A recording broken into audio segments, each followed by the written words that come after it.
कोई नया नया विवाह हुआ, ये जो बच्ची विवाह बहू बनकर के गई, इसके पिता वैद्य थे, बहुत उच्च कोटि के, समाज में बड़े प्रतिष्ठित, अकेली पुत्री, बड़े लाड़ प्यार में पली, बड़ी सुख सुविधाओं में पली, पर समझदार है, विदुषी है। पिता बहुत अच्छे संस्कार पिता ने दिए। जहां गई है वो लोग भी समाज में बड़े प्रतिष्ठित, बड़े भद्र हैं, पर एक एक जो मां है ना,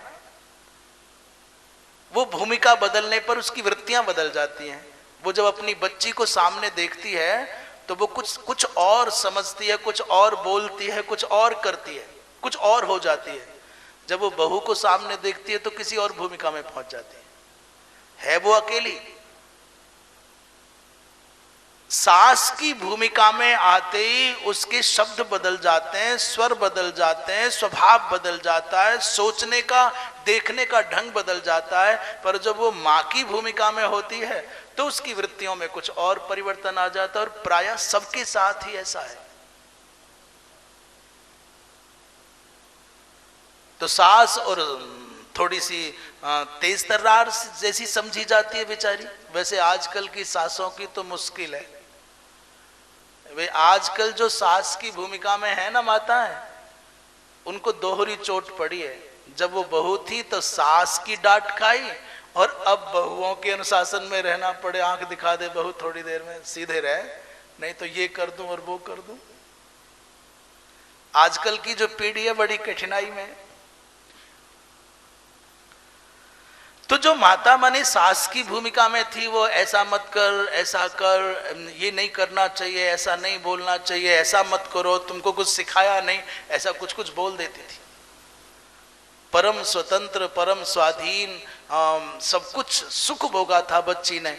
बहू बन करके आई तो रोक टोक उसको अच्छी नहीं लगे, बड़ी परेशान हो, भगवान से मनौती मनाए, आरती करे, हे प्रभु सास कम मरे। तो आरती कम करे और भगवान से ये कहे कम मरे बुढ़िया, जल्दी उठे तो चैन आए। पतिदेव बहुत अच्छे, बड़े सीधे थे। वो बेचारी माँ और पत्नी में संतुलन बनाने के चक्कर में दुबले होते चले जा रहे। और ससुर जी तो शांत मूर्ति महादेव ने कुछ लेना देना ही नहीं, बस उसकी आंखों में खटकती तो वो मैया खटकती। एक साल के बाद में बेटी घर आई। पिता ने पूछा, वैद्य जी ने पूछा, बेटी सब ठीक है ना? तेरे आगे सब ठीक चाले ना, ससुराल में सब ठीक है? बोले पिताजी सो तो सब ठीक है, पर सास बहुत खराब है। क्या खराब है? बोले बहुत रोक टोक करती है, जीना हराम कर रखा है, या तो वो रहेगी या मैं रहूं। पिता जानते थे कि बालिका संस्कारी है, हमारी पुत्री अच्छी है, और वो जो दूसरे परिवार की वो महिला है वो भी बहुत भद्र है, पर कुछ गड़बड़ है, कुछ समझदारी में, कुछ सामंजस्य में कमी है। तो क्या करना चाहते हैं? बोले ऐसा करो पिताजी, आप तो बड़े विद्वान हो, बड़े उच्च कोटि के वैद्य हो, ऐसी कोई दवा दो, जहर दे दो, उसको खिला करके मैं मार डालूं। पिता ने कहा पागल है क्या? तुमने यदि जहर खिलाया तो वो बुढ़िया तो मर जाएगी, पर सारे जीवन को तू जेल में रहेगी, मेरे माथे कलंक लग जाएगा। पगली ऐसा नहीं करते। बोले नहीं पिताजी, अब तो कुछ ना कुछ करना ही पड़ेगा। तो पिताजी ने कहा एक काम कर, मैं कल बताऊंगा, आज छोड़ दे। पिताजी सोचने लगे क्या करना चाहिए। तो पिताजी ने 6 महीने की बहुत छोटी छोटी मात्रा की सुंदर सुंदर सी पुड़िया बनाई, और सवेरे अपनी पुत्री को कहा बेटी अब घर जा, और जैसा मैं कहूं वैसा 6 महीने तक करना, तेरी सास अपने आप मर जाएगी, तुझे कुछ नहीं करना पड़ेगा। पर करना क्या पड़ेगा? बोले ये जो मैंने पुड़िया रख दी हैं, इन पुड़ियाओं में से चुपचाप भोजन में एक पुड़िया रोज डाल दिया करना। धीरे धीरे धीरे धीरे तेरा काम बन जाएगा। और सुन, शक ना हो जाए, संदेह ना हो जाए तेरी सास को या किसी और को, इसलिए सवेरे उठते ही रोज अपनी सास के चरण छूना, और रात को अपनी सास के पांव दबा करके सोना। सवेरे उठते ही सास के पांव छूना, और रात को सोने जाए तो अपनी सास के पांव दबा करके तब सोने जाना।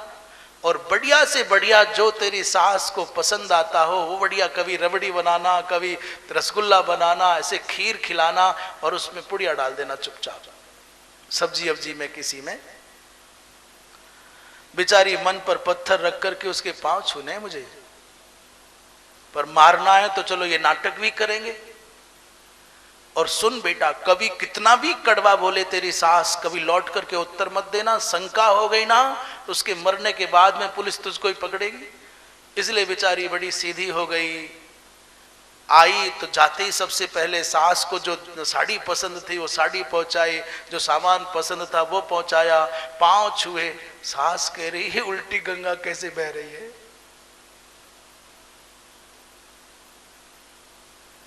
ये उल्टी गंगा कैसे बह रही है। अच्छा, कभी कभी मनुष्य है ना, शंका भी करता है अच्छे काम पर भी, तो बेचारे पर पछता नहीं, बोल देता है।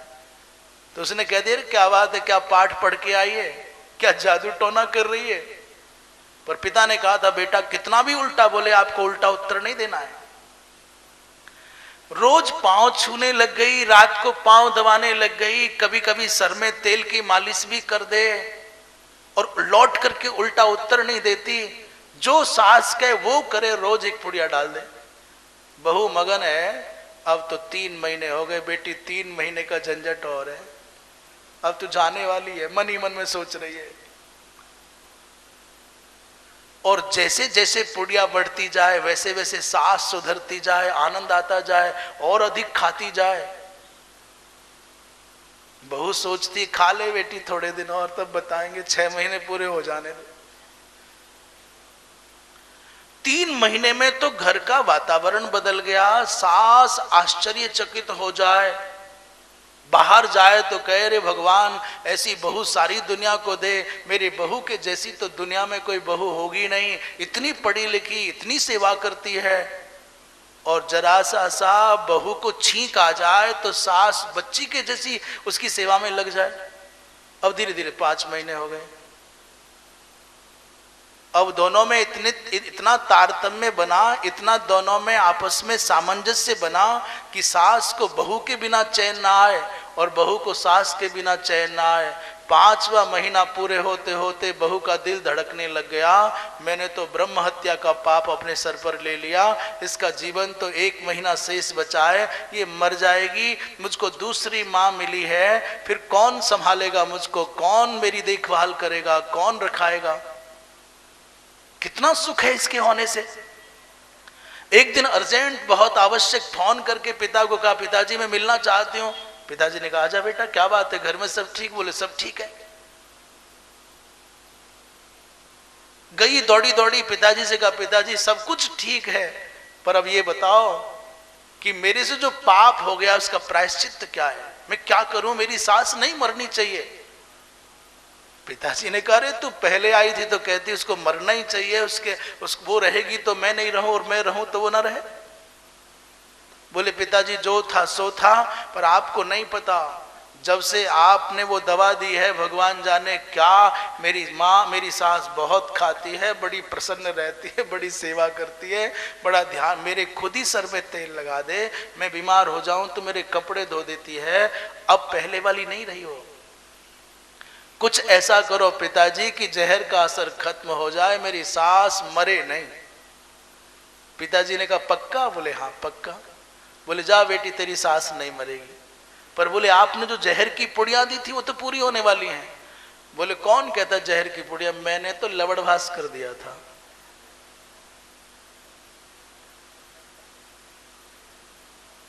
मैंने कहा जहर की पुड़िया दी, मैंने तो ऐसा चूरन बना के दिया कि सब्जी में डालो तो उसका स्वाद और बढ़ जाए और ज्यादा खाए।